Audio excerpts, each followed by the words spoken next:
going on? It's yeah, Monday. May 23rd, 2022. I'm headed to the W2. You get that guaranteed money, baby. Let's get it. Woo. You know, I'm not sure I'm going to work today. The Walmart shot a bunch of incentives at me yesterday, got me to work yesterday. So, and I worked my W2 yesterday. So, I don't know. We'll see. I'm gonna get my tips from yesterday anyway. So, I don't know. It's kind of iffy. That's not even what I want to talk about. We may mention some incentives at the end. So, hold on for that. But first, we're going to talk about Saturday. All the numbers are in from Saturday. It was the only full-time day I worked, so I want to talk about it a little bit. When we work full-time, especially with gas prices the way they are right now, you got to hit 300. And yeah, I did hit 300. Let's just get that out of the way right away. I started early as I could. I ended up working late Friday night for good reason. I made $164 on Friday just working after work.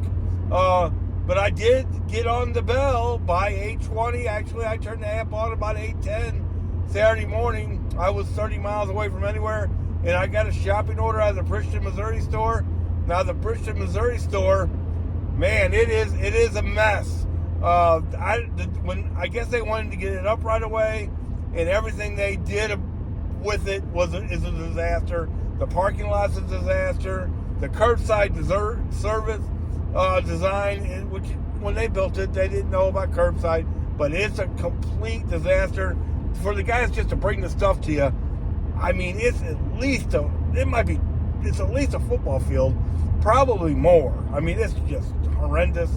The inside of the store, they don't hardly have any scan and go compared to the other stores. I'd say about half. And this parking lot is completely full all the time. I mean, it's just a mess. All that said, they have some really good shopping and delivery orders out there. I guess because their curbside is so messed up, they have a lot, and the way everything else I mentioned, because the inside of the store is compact too.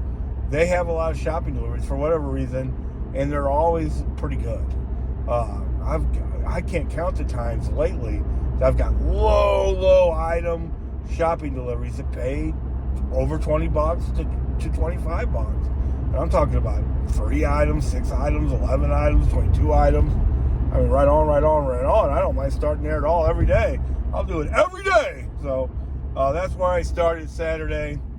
And it ended up being a bunch of goofy items, like paper products and stuff like that,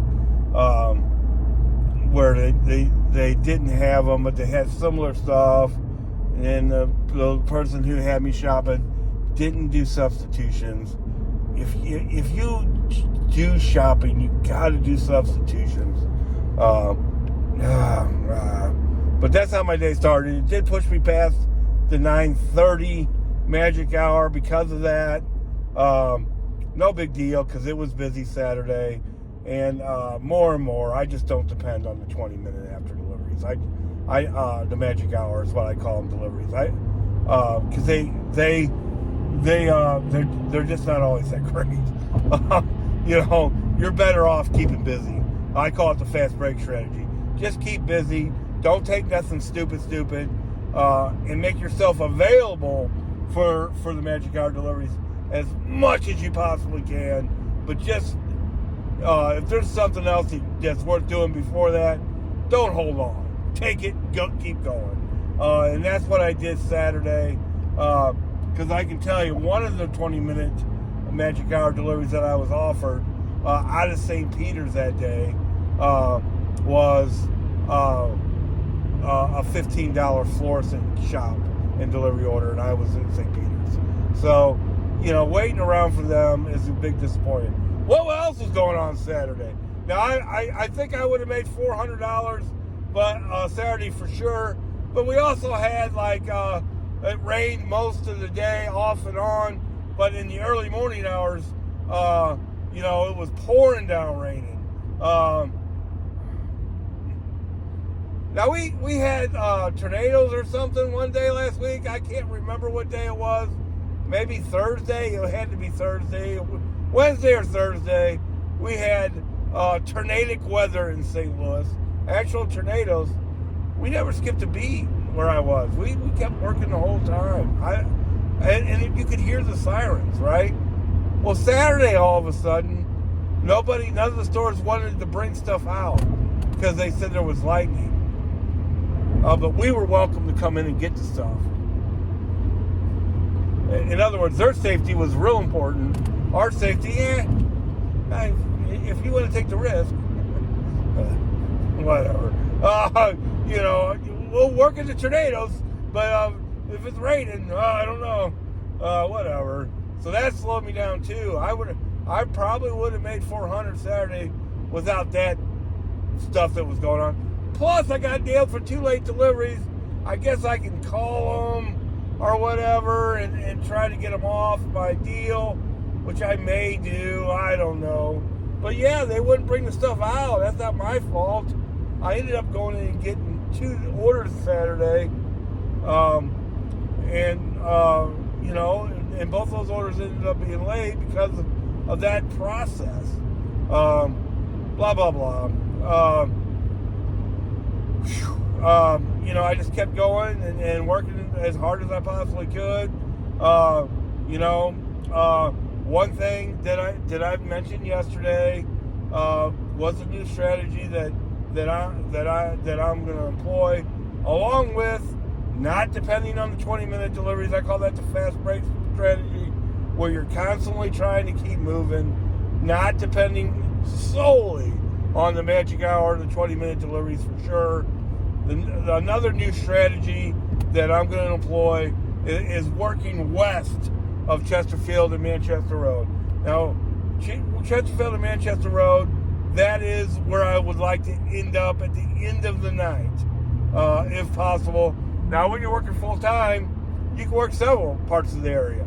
You could work at Chesterfield, but in the daytime maybe, or in the morning time, and then work your way into St. Charles, work out there for a while, and then at the very end of the night, you want to be on the other side of the river. Let me tell you why. Depending on your area, you can do the same thing. I don't want to be at, let's say, 8:20. I don't really want to be in Chesterfield. Why? Because that limits my flexibility. Because I'm not going to backtrack 20 miles at 8:20, right? I'm just not going to do it. And more than not, later at night, especially on the weekends, there's more orders in St. Charles than there is in Chesterfield. So, if I'm on the other side of the river, I'm available for all the St. Peter's deliveries, St. Charles deliveries, maybe even O'Fallon and Winslow deliveries, and I'm still available for the Chesterfield and Manchester deliveries. So I want to be on the other side of the river to give myself all the options I can at the end of the night to try to get to that at least 300. But really, I'd like to hit 400. Now, if there would have been any kind of incentive Saturday, I would have hit 400 because I just would have made it happen. But there wasn't. There was a $45 incentive on Thursday, a $45 incentive on Friday. There was some kind of incredible $65 incentive on Sunday. I guess Walmart had some kind of big sale on Sunday. Saturday, nothing. The only day I work full time, nothing. All that said, everything I just said, I still made $350. Now, the completed trip file said I made $339, so I actually made $11 more. Somebody must have threw a tip in there on me. Right on. I don't go back and look at every single delivery and make sure everybody tipped exactly what they said. I'm not going through all that drama. As long as my numbers end up really close to where they're supposed to be or better, I'm good with that. And I'm good with my totals on Saturday. $350. I worked right at 12 hours, maybe 12 and a half. Right on. Anytime you make $300 when you work full time to get delivery, that's a blessing. Now let's talk about the incentives a little bit that Walmart had on Sunday. I didn't hit the one. The last 3 stores that I went to on Saturday, the stuff wasn't ready. So it was going to be real iffy whether I was going to hit it or not. It would have had to have been busy for me to hit it. And I would have had to get a delivery every magic hour. And then on top of all that, for me to hit it really, all the stuff would have had to have been ready to go. And let's just say none of that happened, so I didn't hit it. I got to the Junkerman Road store, I think about, 4:20, it was the 4:20 hour, I think. And and I was coming all the way from Chesterfield. So that tells you how slow it really was. There was nothing in Chesterfield at all. So I had to get strung out to the Junkerman store. I get there, it was a 50 item, which ended up not being that bad, and a 106 item that they didn't have ready. There was no time about when it was going to be ready or anything like that. What they were doing is that they had so many drivers and not enough orders that they were handing out orders they knew weren't going to be ready, to the drivers, hoping that they would wait and they would just pay them to wait. It's only $2, $3, $4, whatever it is. You know what I mean? It's not exactly gold mine kind of stuff. So they don't mind paying waiting time. So I waited for a little bit for this 106 item, but I knew that it was going to push me past the 5:20 hour. So I called support and said, hey, they brought out half the order. I got half of it in my car, and that happens quite a bit. And you just wait for the other order, because the other order's usually the one that pays the best. But I was trying to hit the incentive, so I called. This is how I manipulated the system just a little bit. I called them and I said, hey, the half this order's not ready, and I've already got the other stuff. I don't want it to go bad, blah, blah, blah. And they said, okay, we'll take the other half off. So I did that. I got that done, and they pushed me back out to Chesterfield on just a 44 item delivery. Wasn't that 44 and whatever the other one was? Might have been 20. I don't know. I get there. It's not ready. No idea when it's going to be ready. Same thing. So I call support about 20 minutes later, and I say, hey, because when it's not ready, it's not in their system. They're like, well, I don't have that in my system. Oh, well, it's because it's not ready. I've learned that since I've been at Walmart Spark. So I call support and say, hey, they said this order's not even in their system. Again, trying to manipulate the system a little bit. They take it off me. They pay me the $2.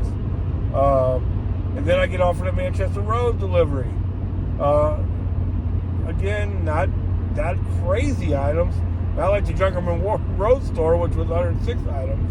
I get there, guess what? Stuff's not ready. 3 stores in a row. Give me a break. Never happened before.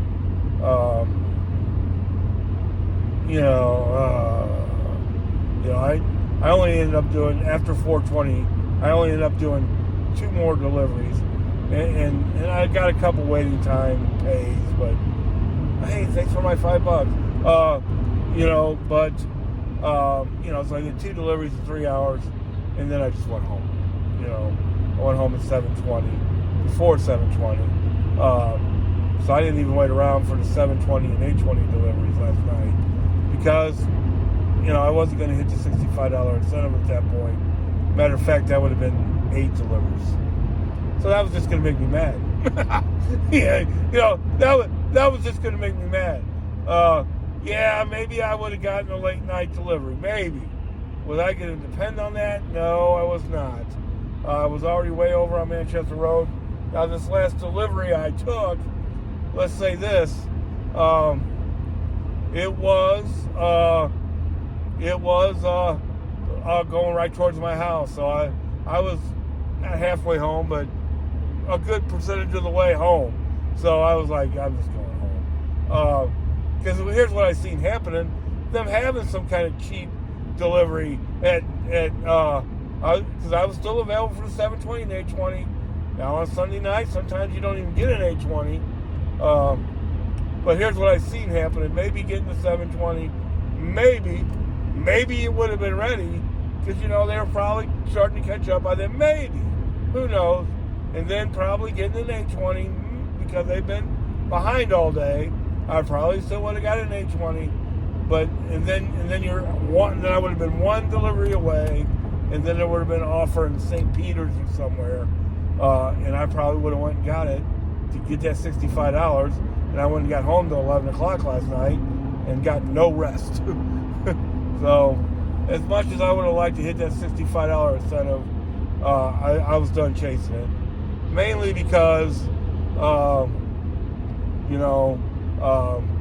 the last three places I went, the stuff wasn't ready, and I was done playing that game. I'm just not going to keep aggravating myself on purpose.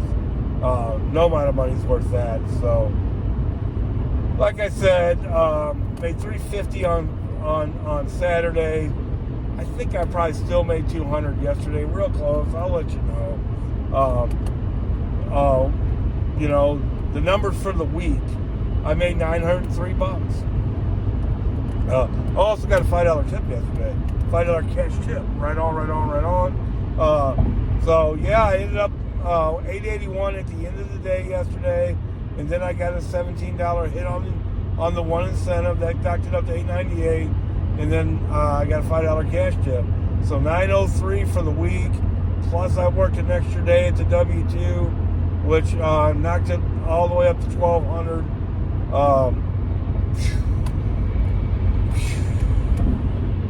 Right on.